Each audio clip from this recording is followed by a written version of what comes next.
இன்னைக்கு ஒரு unpacking video பார்க்க போகிறோம்.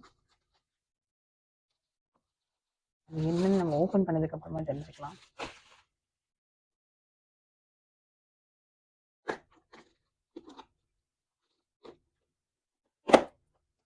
நம்ம வந்து இண்டஸ் வேலியிலேருந்து ஒரு காஸ்ட் அயன்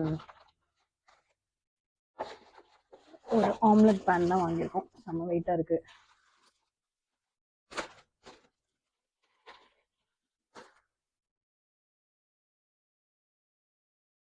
என்னோட கூட ஒரு சிலிக்கா ஜெல்லாம் கொடுத்துருக்காங்க. ஸோ இண்டஸ் வேலியோடைய குக்வேர் மேனுவல் அதெல்லாம் கொடுத்துருக்காங்க எப்படி பண்ணணுன்ட்டு. ஸோ அங்கேருந்து என்னென்னலாம் அவங்கக்கிட்ட ஐட்டம்ஸ் அவைலபிளாக இருக்கோ அதெல்லாம் வந்திருக்கு. இதோட ப்ரைஸ் வந்து பார்த்தீங்கன்னா 440 rupees. நல்ல வெயிட்டாக இருக்குது. இது எப்படி யூஸ் பண்ணுங்கிறது நெக்ஸ்ட் வீடியோவில் பார்க்கலாம். தேங்க்யூ.